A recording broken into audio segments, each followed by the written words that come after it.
Megan McYanko. I'm the social worker for Tynesta and Trillium households here on the Pacific campus, and those are two nursing households. We'll talk about kind of the nuances today of long-term care and skilled care, what that means, and I'm hoping that you're here to gain some knowledge where we can all learn together and kind of grow and what aging might look like, and it looks differently for everybody. But ultimately, right, why we're here at Passman is because we all want to live an abundant life as we age, no matter what that looks like. And we are hopefully here to aid in that and give you some knowledge as we go forward. My colleague here is Becky Schallenberger. She is the social worker for our Downlaurel, Brandywine, Allegheny, and Larkspur households. Those are all long-term care households here. She'll be talking later on in the presentation to us about those households. I'd also like to thank the booths that we have here today. Optimum is here with us. And we have the VNA. This is Chris Curry. We have the VNA here, and then the Aspire program is here as well. So I hope you take a chance to either during the presentation, feel free if you need to get up and walk around, or certainly after to ask any questions. And Becky and I will also be available afterwards for any questions and have some resources here at this table. Also, a special note, we do have a blood drive coming up. So we have Carol, our social services volunteer here. If you need some help to sign up for that, we'd love to have you there. It's a very exciting opportunity to give back to our community here.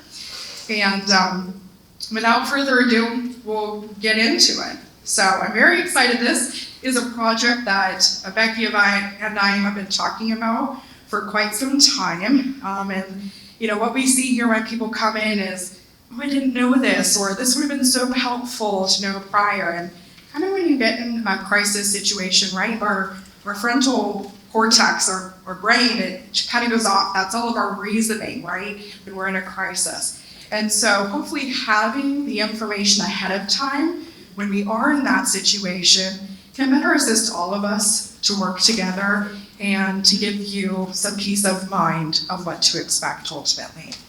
So this presentation is also going to be a little interactive. So first, I'd like to see a show of hands of how many of you have a positive outlook on nursing care.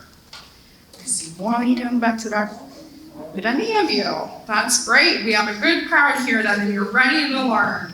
If not, that's okay.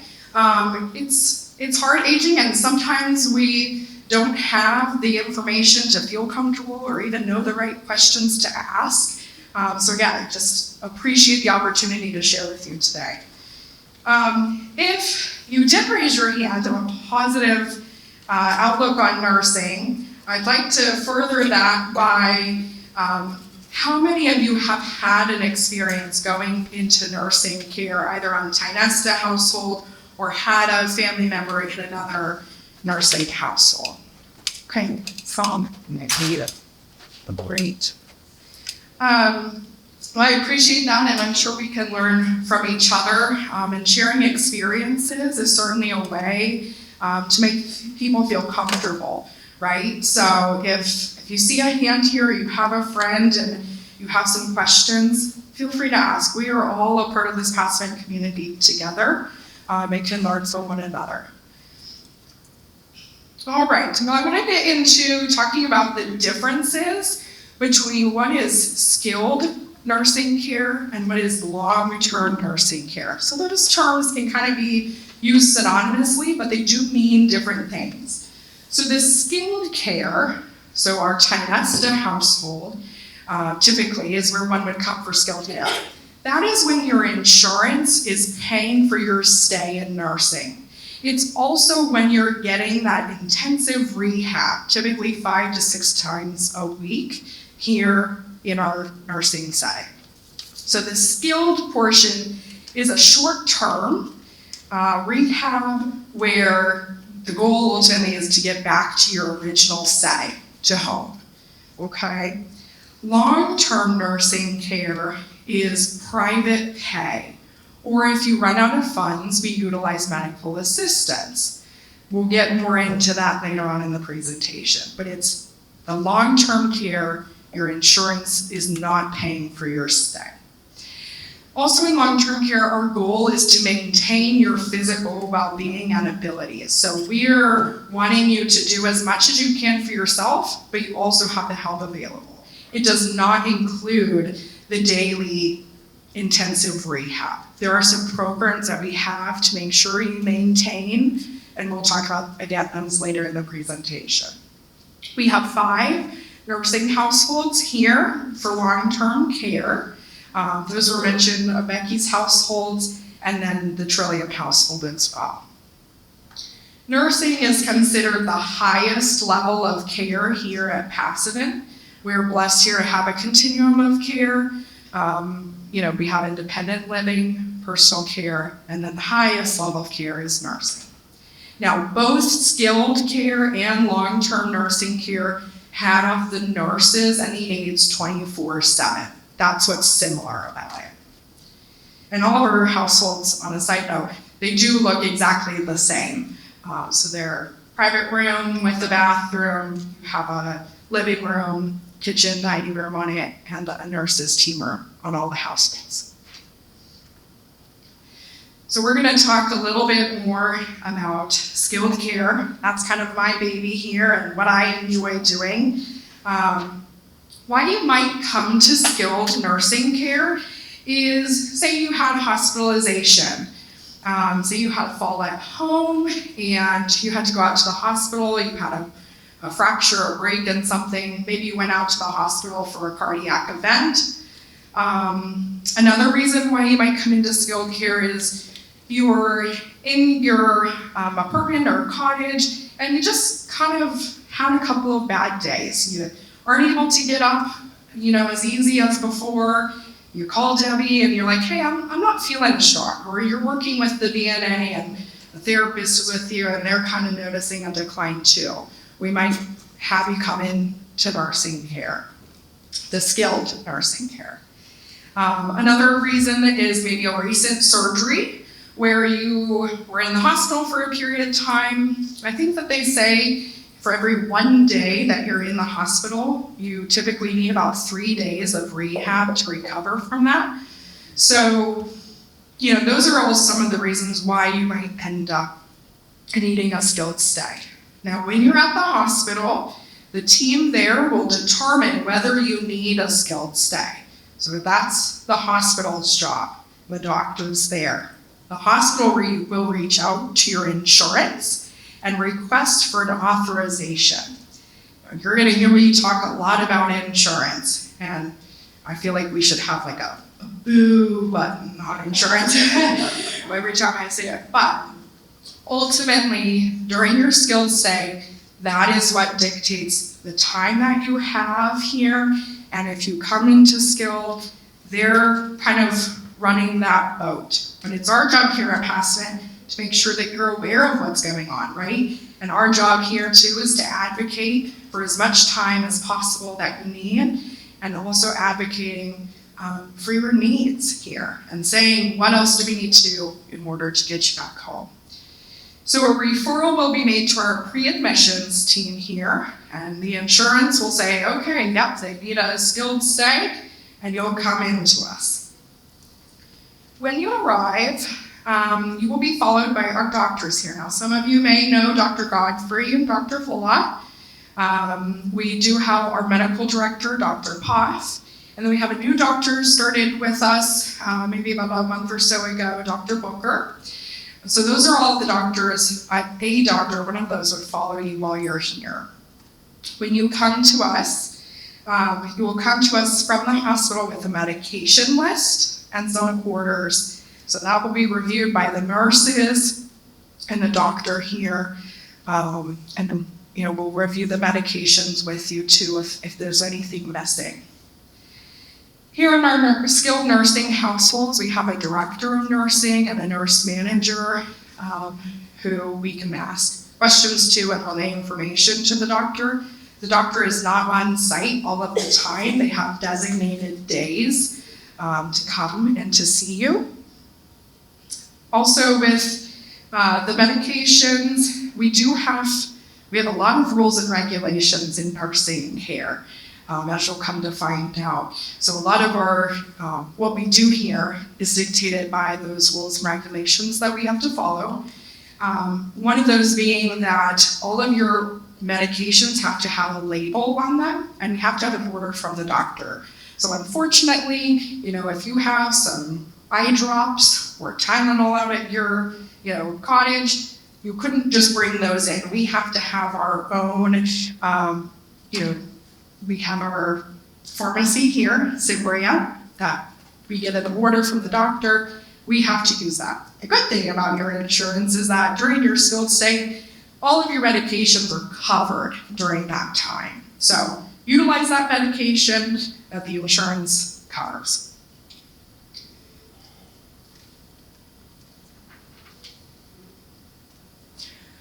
Our next point, the major reason why you would come to skilled care, right, is for therapy. So a little bit on therapy. Physical therapy deals with the ambulation. Occupational therapy deals with the bathing, dressing, and toileting. And speech therapy deals with swallowing and cognition. Therapy does a lot during our stay here. Their goal is to really work with you to set the goals and the intention of what you would like to accomplish. So say, you're out on campus and you're saying, I really want to be able to take the van to get to the main building here. Okay, therapy will say we need to be able to work on steps to get you up the steps to our van. So that would be an example.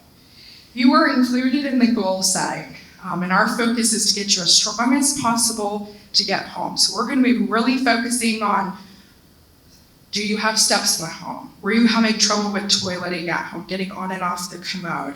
How far of a distance do you need to walk? What type of walker or rollator do you need? So that's really our focus of the skilled cares. How do we get you home safely? Therapy is typically 5 to 7 days a week. We'll give you in-room exercises during the times where the therapist isn't working with you. And then we'll also utilize our gym here on the second floor to do exercises as well. Now, we also, as a team, meet 2 times a week with the therapist, the nurse, myself, the social worker, and our case manager here to discuss your progress. And ultimately, we have to give that report to the insurance and advocate for as much time as possible. So those recommendations from therapy on equipment and a discharge plan were all discussed, and you are included in a part of that plan. Other things that therapy can offer are a home visit. So kind of towards the end of your stay, we offer kind of like a trial run of getting home, where the therapist and you would go home, you kind of do your routine at home, and they would make recommendations. Maybe, hey, maybe pick up that throw rug, that's not so safe. Or, hey, let's get you this equipment that might make it easier, like put a grab bar here. Another thing that they offer is a car transfer. So say that you want to be able to go out with your family to their home, or out grocery shopping and somebody's going to take you. We can work with your family to be able to help practice the safest way possible to get in and out of the car. And also thirdly, we offer caregiver training. So say your spouse is in skilled care and they're going to need a little bit of help when they come back eventually. We want to make sure that you feel confident and comfortable, the both of you together, to do those transfers on and off of a seat. Or, maybe you need some help, with pulling a pencil away. Those are all things that we want to make sure that you both feel comfortable with doing at home. So we'll set that up prior. Our therapy team here is really, really great. So they will do just about anything to make it work and to get us comfortable and as strong as possible.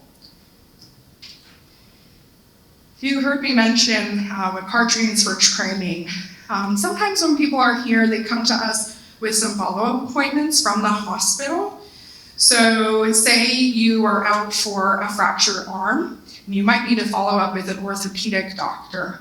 And say the car transfer, that didn't go so well, or you don't have family here close by, you need to utilize our transportation services, either the wheelchair van here that we have on campus. If that's not available, we do utilize EMS wheelchair services. There is a cost to both of those, so I just want to make that clear. Sometimes that's a lot of what we see too, is, oh, I wasn't expecting this cost with it. So unfortunately, the insurance doesn't cover that typically. And then we also try to make sure that we're only going to necessary appointments during your stay here. So the orthopedic doctor for your broken arm, important, right? That's why you came to us to get sharp, so we want to follow up on that. Maybe the regular eye doctor appointment that you already had scheduled prior to this incident, we might have to reschedule that and wait until you're back home, okay? That's just so that we can utilize the best time of your stay here. We don't want you missing out on therapy sessions or any, medications with nursing. We want to best utilize our time here because we only have a short time, again, with the insurance. Now, if you only get one thing out of this whole entire presentation, this is what you need to take away, all right? I see some stirring up in chairs and some burnt up ears. So, your insurance does not automatically give you 20 days of coverage or even 100 days of skilled care. I'm going to say that again. Your insurance does not give you automatically 20 days of skilled coverage or even 100 days of skilled care. The 20 days that it's, how many of you heard like, oh, my insurance gives me 20 days? Thank you. And even if you call the number on the back of your card, that person's going to say, oh yeah, you have 20 days of coverage. Not true. The 20 days is in regards to the co-pays. So you have under Medicare insurance, you would have 20 days of full coverage. Starting on day 21, that's when you start to incur some co-pays. Now, say you have secondary insurance that covers those co-pays, awesome. Maybe they cover part of those co-pays, great. But the 100 days is in regards to your full benefit period. So in that benefit period, you have 100 days that you could utilize. The fact is that your skilled time here is all, the trajectory of that is all based upon those weekly reviews that we have with your insurance, okay? So, the weekly reviews with your insurance are going to determine your covered time and ultimately your progress, right? At those insurance reviews, we give an update of your progress. Most insurances, when we do those weekly reviews, they're either going to say, okay, great, you're making progress. Let's get more skilled time. Let's have you continue on in therapy, meeting your goals, great. At some point, they're going to come and say, hey, this is your 2-day notice, because most insurances, at least for Medicare, are required to give a 2-day notice of your skilled coverage ending. Okay? And they'll give us that 2-day notice, okay, we're gonna need a discharge plan in about 2 days, okay? And we'll be working with you through that time, social worker and all the team together. So you'll have an idea of maybe when that's coming up. Sometimes with those insurance reviews, they'll say, hey, you're good this time, but next week when we do this review, we're probably gonna say, you've met your goals and you're done. So typically we get an idea from most insurances.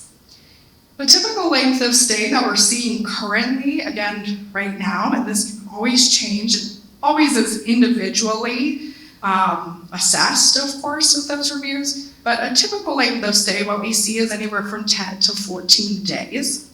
With Advanture Insurance, again, this is kind of just a trend that we're seeing currently in today's time. Advanced Drive is giving us about 7 to 10 days. So again, you need to be able to, I'm definitely not an insurance expert by any means. So if you have individual questions about your insurance, I still do encourage you, to talk to a professional, call your insurance provider themselves and kind of ask some more maybe in-depth questions. But I'm digress with the insurance. Ultimately, our plan here and our purpose is to advocate for the most time possible, okay? We are on your side. We want you to be successful. So if we're seeing some things, hey, you need some more time, we're going to be advocating for that. Might not always work. We might not always get that time. But even if we don't get that time, we will still work with you, which leads me to the next part. So, stay with me here. I'm going to get a little nuanced, a little in the weeds, but I'll do my best, okay? So, say that you're not ready to go home for whatever reason. Typically, that would be, we're going back to my arm example. Say you come here with a fractured arm, you get some therapy, and after 2 weeks, we have an insurance review, and they say, you kind of haven't made any progress. So you go to the doctor, you go to the orthopedic doctor because you have that car transfer, you get there, they say, you're gonna need 2 more weeks of non-weight bearing. So you can't use this arm at all, put any weight through it, it's in a sling, it's in a cast, you're not using it. Are you following me? I need some shakes of head, yes or no. State that again. Okay, good, thank you. I know you're paying attention then. You came here with a fractured arm. It's in a sling. You cannot use it. You've been here for 2 weeks getting therapy. Your legs have gotten strong. This arm is good. You go to the doctor, and the doctor says, you have 2 more weeks not being able to use this arm, okay? The insurance is likely at that point going to say, we're not covering your stay here anymore, okay? And if you can't go home with one arm, which is quite difficult, then the plan would be likely to stay here in nursing without coverage of your insurance and without the daily therapy. That's one plan. Again, we're kind of getting a little nuanced here. But what I'm saying overall is if you are non-weight bearing, the insurance is likely not going to cover your entire stay of non-weight bearing. In 2 weeks, you go back to the doctor and the doctor says, you can bear weight, we take off your cast, you can use this arm now. The good thing is that we here at PASTEC are going to advocate and ask for more time with the insurance. So your therapy is going to start up again, your insurance is going to cover your room and board. We do all of that again for 2 weeks, we get you home. Does that make mild sense? Without the time and things. Yes. Yes. Whenever you're saying that you got weight bearing, Yes. and you go to the doctor's and he said you need 2 more weeks, you go back to skill Yes, ma'am. and you cannot get paid by skill. Correct. The insurance will no longer cover your stay. Okay, who's responsible for pay? We're going to get to that. I love that the financial questions are already coming. Okay, so we're there, right? And is that then that second serve goes towards your underday total? Yes, sir. Yes. Once you are re-skilled again, you would start, say you used 14 days, you're starting at day 15 of your coverage. Yes. Okay, so we're gonna pause there. It's all maybe gonna make sense in a little bit, so bear with me. Again, our goal is to work with you during that time, okay? So when you first come here, we're gonna meet together, we're gonna talk about your time to get home. Maybe that includes, like I said, getting a new walker, some equipment we'll order for you. That includes getting home health, also when you return home with PT, OT, and a nurse. And the VNA is a really big one that we utilize. Certainly you have the choice to utilize any home health company of your choosing. But we are blessed here at Passage to be able to have a home health company, a part of Lutheran SeniorLife, and on our campus here available to us. And that's to get a little bit stronger. And that's also covered by your insurance, the home health services. If you have additional questions about that, please see them after the presentation. We also have a great program here called the COTA program. It's a certified occupational therapy assistant here that will work with you either in personal care or independent living to come up to your home and work on specific tasks. Say when you get home after rehab, you're still needing some help with like meal planning and like prepping and getting all of that done because you have a new walker and you're not really sure how it goes in your kitchen and managing all of that. They can work with you on specific goals. We also have the opportunity to put you in touch with private duty resources, whether that would be a private pay agency that you would hire to come in and work with you. They could do laundry services, they could do help with bathing and dressing, run errands. And again, Becky and I will be available to discuss that afterwards if you have specific questions. And very briefly, we here at Passage try not to utilize this option, but should, ultimately we want to respect your wishes and how you want to age, and if you want to age in place, and we need to set up certain things in order to make that safe. We do have what's called an aging in place addendum, where we would set up a contract basically to make sure that you utilize the services that are recommended so that you remain safe at home. Ultimately, our first goal is always to get you back to the setting that you came from. Whether it's independent living or personal care, we want you to get back home safe and age in place as safely as possible for as long as possible. We want you to be successful. It might take some time, right? We talked about that possible period of non-coverage. If you have a broken arm, that's non-wavering. We talked about the insurance coverage. Sometimes if you're here with maybe a more complex diagnosis, you might be here for a month. It's hard to be away from home. Inesta is great. Trust me, you are blessed here at Passage to have the nurses that we have, the therapists that we have, but it's not home, and we understand that. So we want to work together to make it as comfortable as possible, to get you the information during your skilled time here, and ultimately that's my job as the social worker, right? Is to communicate with you, to make sure we answer any questions, talk with the nurses, talk with the therapists. We are here for you, okay?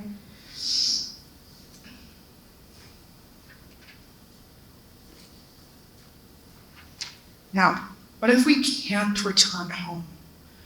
What if after our skilled stay, we haven't made the progress that we needed to? See, we can't get stronger. See, our bodies just aren't doing what we want them to do. Again, here at Passage, probably one of the reasons why you came here to Passage is because you know that you're going to be cared for, no matter what.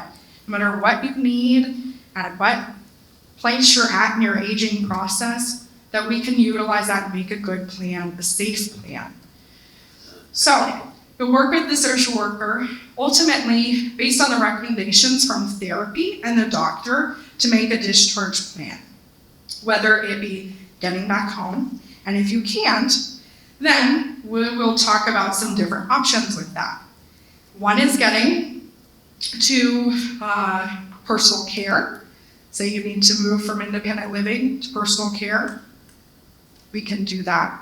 We have 3 personal care options here on our campus. That's New Haven Court, Blue Ridge, and Shenandoah. Shenandoah is a memory support household. During that transition time, whether it be going to personal care or staying in long-term nursing care, we do ask their financial update. Ultimately, that is so that your funds are being used in a fiscally responsible way, and that it's being utilized wisely to preserve your funds as long as possible and to make those wise decisions, okay? if you do have questions, I see Midge here in marketing. You can always stop by the marketing department and ask some questions about that. Ultimately, too, it sounds like, please correct me if I'm wrong, Midge, but an annual financial update is required already. So you should be filling those out. If you haven't done one, I highly encourage you to do that. And ultimately, again, it's just so we can help you utilize all of those resources wisely. You've worked hard for it. You deserve to use that in the best way possible.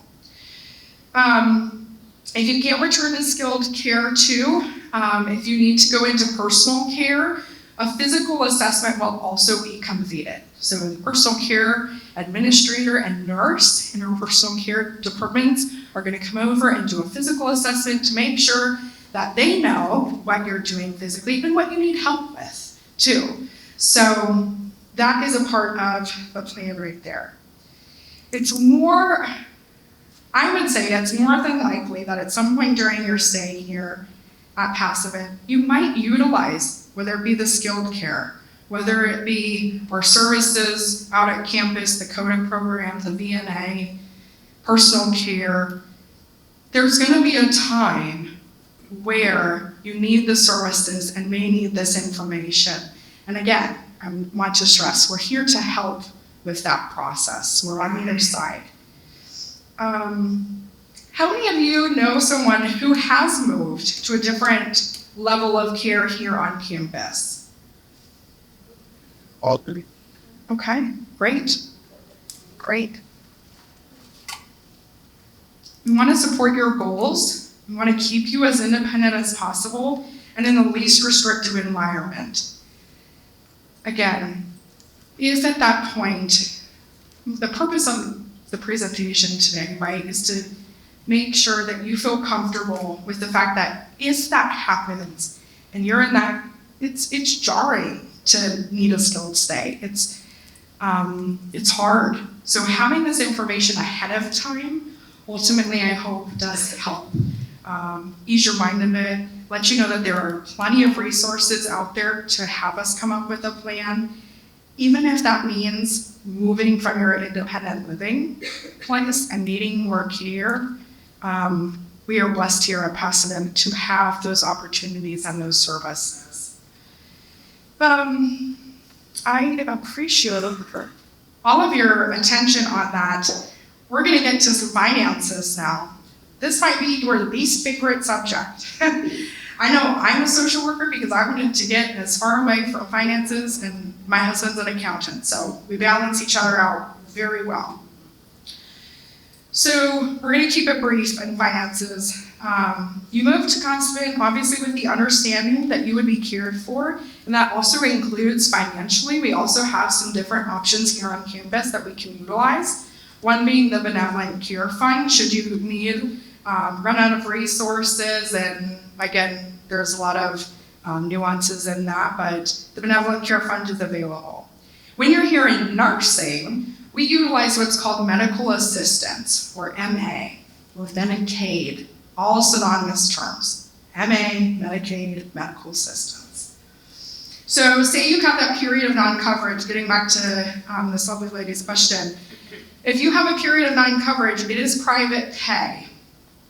Or say after your skilled stay, you need long-term care. That private pay amount right now is $500, but as of per day, $500 per day. As of the new fiscal year, I believe it's going to be $525.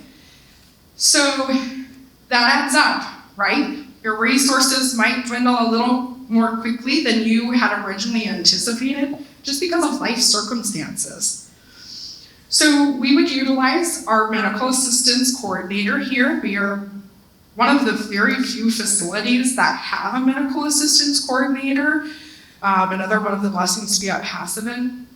Carmen Pooler is our medical assistance coordinator who works with us on filling out those very tedious applications. So you will work with her and the social worker to complete that once your resources are below around, right now, the rate is $8,000. So there's a way to preserve your funds And again, if you have any nuanced questions or wanted more information about that, please see Becky and I after the presentation. Is that $8,000 per what? The $8,000 is total assets and resources. Did you have a question? Yes, I could know what status from where, from my personal. Correct. So in order to access medical assistance, you would have to spend down your assets and resources to that amount in order for medical assistance to be paid. How does that relate to that 25,000 that I think up there? Yes, good question. So Becky and I are the ones that kind of will work with you and notify Carmen when when your resources are getting low. So what we like to tell people is when you're at about the $25,000 mark, let us know, hey, I'm getting low on funds. I'm gonna need maybe in a year or less, I'm gonna need to utilize medical assistance. We like to start that process and get that information out soon because you're gonna have to gather documents. Medical assistance does a 5-year look back into your finances. So it takes maybe a month or so to get that all set up in place, and it helps keep us on the radar. And also ultimately, it's no surprises for anybody of, oh my goodness, I can't pay this month's bill, what do I do? Again, our goal of this presentation and ultimately during your time here at PASMED is to work with you, make sure we don't get in a crisis. So the $25,000 is a safeguard to say, hey, I'm getting low on money. I need to be utilizing medical assistance here shortly, and then we'll start kind of walking you through that process. Good question. Okay, you defined to me, you may have already covered it a bit, but You're okay. what is medical assistance? Yes, so medical assistance is a federally funded program that ultimately will pay for your stay here in nursing care. It only is utilized in the nursing care setting. It's not utilized in personal care. It's not utilized in independent living, but Medicaid will basically pay the rest of what you can't pay. So your Social Security minus $45 will go to passive, and then Medicaid pays the rest. Because at simple math, $500 a day, that's approximately a little more than $15,000 a month, right? So your Social Security, say is, again, easy math, $1,000, you'd pay $1,000 minus $45 to passive, and then Medicaid would pay the rest. So that's the MBE is a force. Correct. Once you have utilized your own resources. After you use up all your savings, then you go on Medicaid. And Medicaid gives you on the $45 a month. That's your money to spend QC fees. And also you're in nursing care and all of those things are being provided for you. But yes, it is hard to get into that situation. And again, we can talk more nuanced about that. And there are also ways to preserve your own funds. Setting up a trust, setting up a prepaid burial fund. And again, Carmen Pooler, I call her our MA guru, she will make sure that you are aware of how are you able to, the right way, safeguard your funds, but also utilize how to utilize those funds in the right way, and we'll help you out with that. All right. I'm done talking about finances. How are you? Yeah. Thank you for your time. Becky will continue.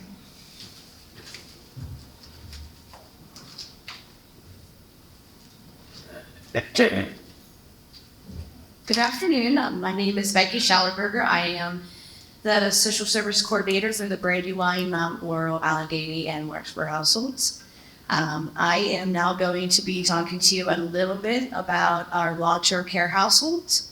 So we do have a total of 5 long-term care households. They are, as I said, the Brandywine, Mount Laurel, which are on our first floor, on the main floor here in the ALC building.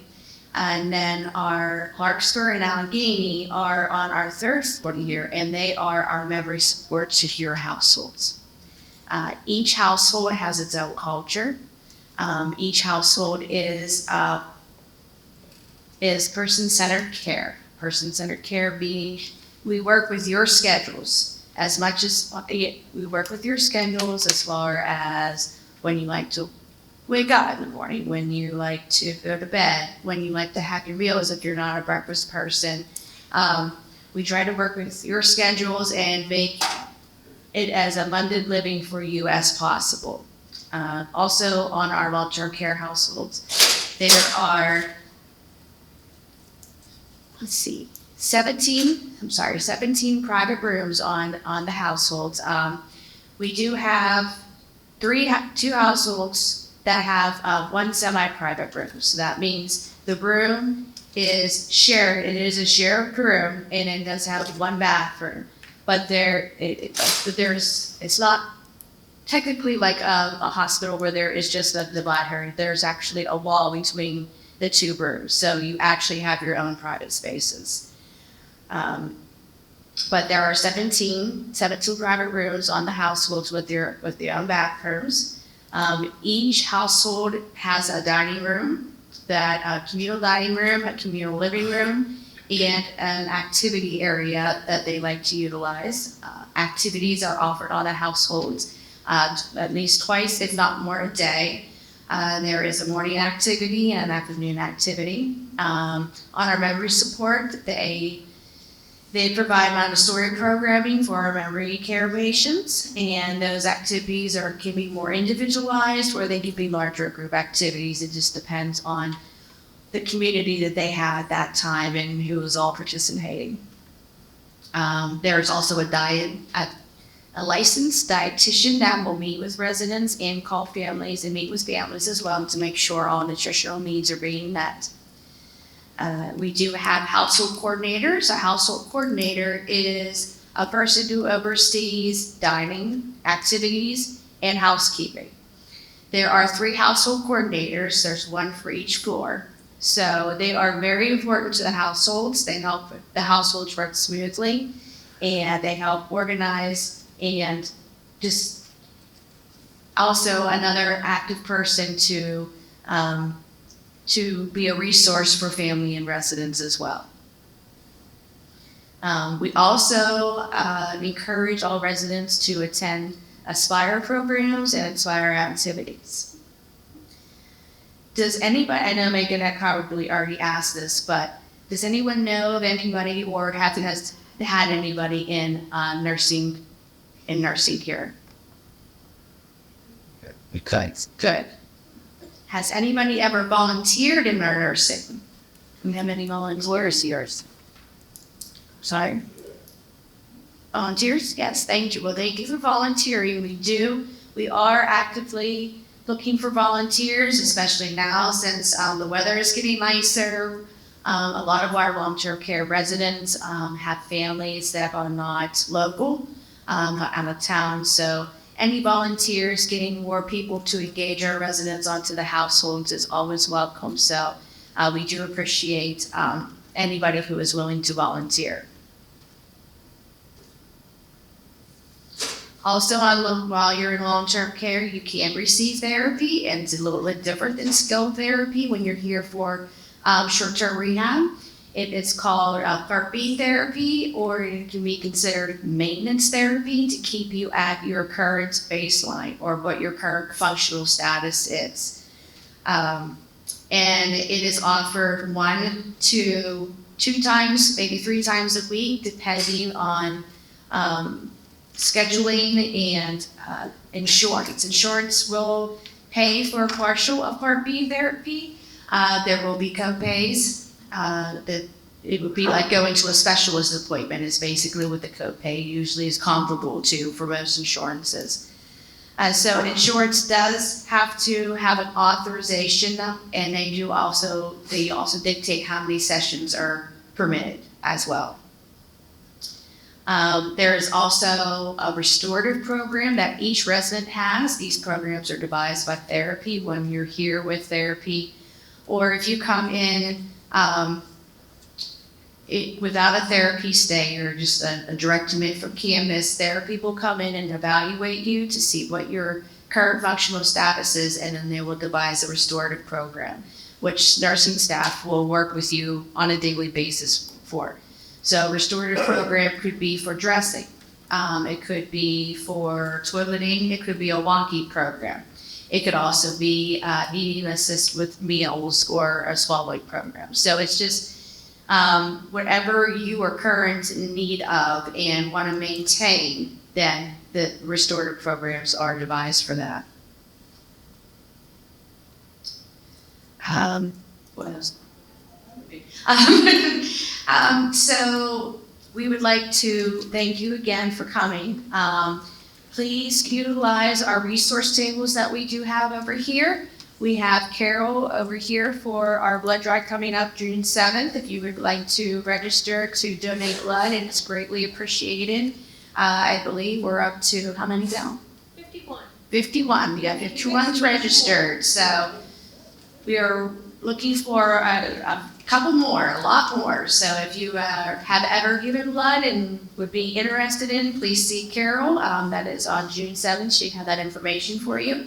We also have Chris back here with Optum, who is another insurance provider that we do work with here at Passivant.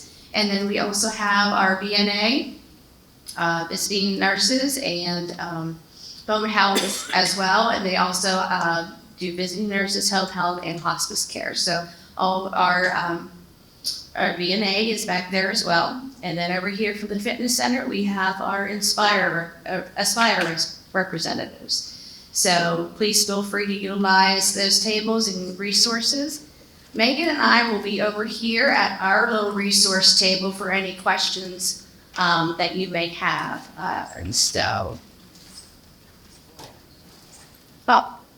There we go. Power of attorney. Megan has asked me to talk to about power of attorney, which is otherwise known as a POA. So when you come into nursing, and usually this is always one of the very first questions that is asked. Do you have a power of attorney? That is someone who you have deemed legally responsible to make decisions for you, either medically, financially, or both. Usually a power of attorney, you have your first, you have one representative, and then if that person is not available, then there's an alternate. So we do encourage acquiring a power of attorney if you have not yet, because those are the ones that you are choosing to make decisions for you when you're unable to make those decisions. That is somebody that you need to talk with to let them know your want and needs if you're unable to make such decisions. And that's very important to have, especially if you're unable to sign anything. That person is able to sign paperwork for you, legal paperwork. It's also somebody that has your best interest and is your chosen advocate to take care of you if you're unable to. Okay, well, Question over here. yes. Could you please touch on hospice and palliative care? Is that an insurance regulated or driven, or how does that work?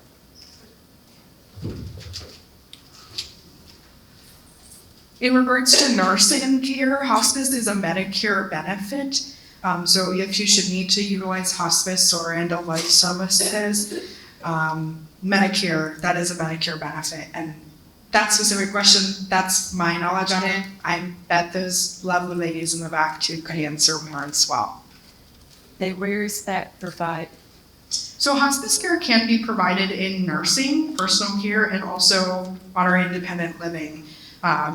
So it's nice to get hospice. You have to have a diagnosis that meets that criteria for the hospice services. But typically in nursing care, it would mean that an extra aide comes out to the nursing household a couple times a week to help with your care there. They also have a specialized hospice nurse that comes out and looks for signs of any changes in your status, and can also make medication recommendations to keep you comfortable as you go through that end of life stage.